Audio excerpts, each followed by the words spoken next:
This will be a great way to connect with somebody with empathy and understanding to help them on their healing journey.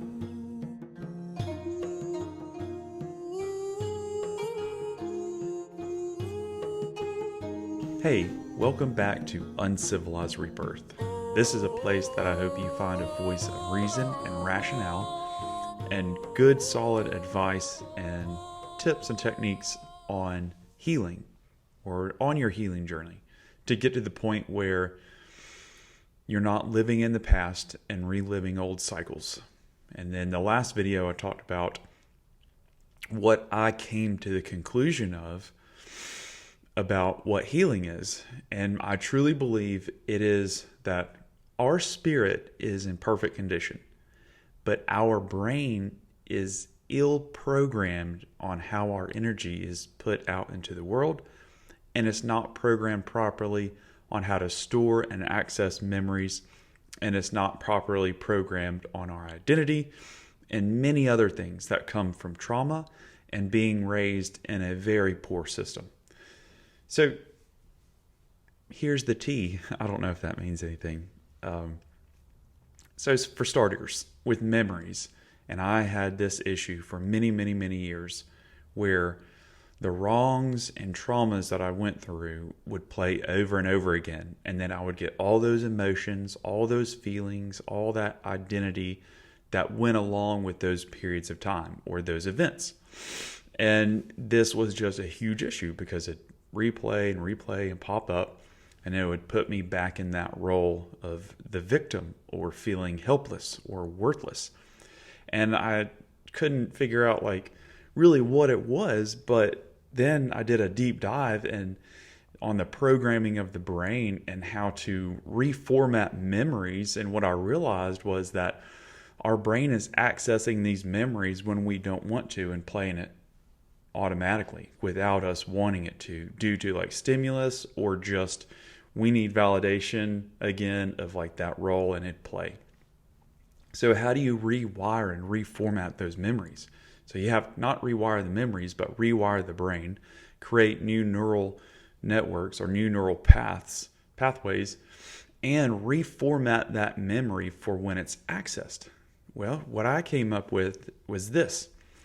So every time I started having a memory come up, or I would go through a brand new trauma, I would imagine that I was in a library, my personal library, and I would open a book up that was basically a book that I would write in, and this would be me way in the future. I'm about to wipe my nose, excuse me.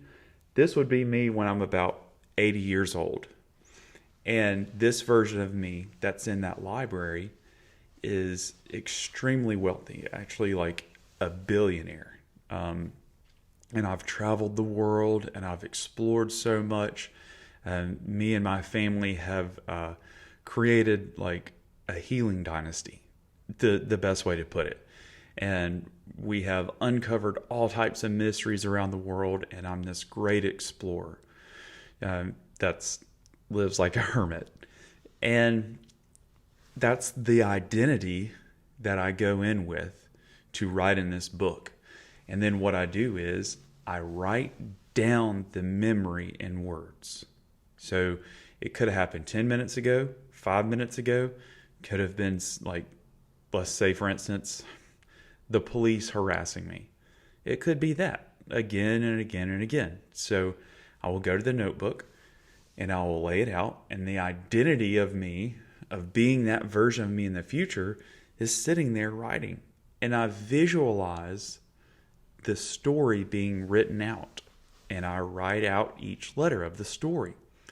What I discovered this does is that in me doing this, I am taking that version of the event that happened in real time, and I'm converting it in my own way. I'm converting it to print, and the memory is changed to as if I'm reading it as a story. And when I do that, I'm taking out a lot of coding in that three-dimensional memory that I call it from the external world. And I've done this with my past memories from my childhood, let's say with abuse that I received as a child. I have done that. There's other people in my life that have used the legal system to just traumatize me and just hurt me in all types of ways. And I will use it for that. And it's me taking these memories that are painful, that have an identity coded in them, and also these emotions that are triggered when I remember that memory without wanting to. So now that I'm sitting down and I am writing this memory out, I am changing the coding of this memory, and I'm taking out all of this coding of being a victim and the hurt and the pain and the suffering, and I'm writing it out, and I am encoding this memory now of this. Like I'm laughing about this story. This is a story I can share. It's becoming part of this phenomenal life that I've had. And that's going to be from 42 until like I'm 90. Like it's going to get wild, awesome from here to there. But from 0 to 42 has been the meat grinder and adventures, like straight up meat grinder and adventures. But I have to decode all of that and recode it with the identity of being whole and complete. And what I'll do is when I write it out in my mind, I laugh about it because I'm in that identity of I'm a billionaire. And that's not the goal. The ultimate above that is the relationships with my children and my family line that's continuing from me has been healed. And our relationships are tremendous. And the outreach we've made into the world to help people heal is tremendous. And then below that is the wealth. But the wealth is not the money. The wealth is how I appear. It's my, what would you call it? My social energy exchange on how I do that. Like, what do I bring to the table?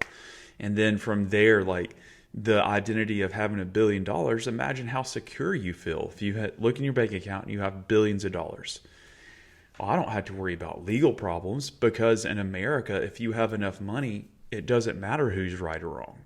But if you need to literally defend yourself, it's not an issue then. So the people that have the money can attack people, but it's like when you have $1 billion, you have all of this comfort because you can be like, oh, well, I'm going to pay to have this security system. I can pay to live in this place that's safe. I can pay to have a tutor come in and teach my kids. I can pay to travel the world. I can pay to make sure we're safe and secure. I can invest. I can build financial wealth. I can create generational change that will change my family for generations to come, and then build it in a way where they will be taken care of, like my kids' grandkids and kids' grandkids and their grandkids, like for 10, 15 generations will be taken care of because these generational curses have been broken, and then this wealth has been built, and then this new family line has been healed and is going out into the world in a way that this family line has never been present in the world. And that identity feels wonderful and amazing. So when these memories are converted to that identity, whenever I access them, I can giggle about it. I'm like, oh, man, that's going to be a great chapter. I think I have an eyelash here. That'll be a great chapter in the book. That'll be a great story to tell. This will be a great way to connect with somebody with empathy and understanding to help them on their healing journey. So it totally changes my perspective on the stories of the events in my life that I could recall and be like, oh, man, I'm a victim. I'm worthless. Everybody's out to get me. I feel like crap. And that can be valid. Like our emotions during those traumas and those hard times are valid and they are reasonable. But the issue comes up when we remain in that identity. So when you reformat your memories, you're literally changing the way your memory is accessed, and then you're changing the encoding of what emotions play, what your identity is, and like how you view that memory. Is this a story of power, or is this a story of victimhood? And when you do that, it literally frees you up to look into the future and see, man, the future is bright. The future is wonderful.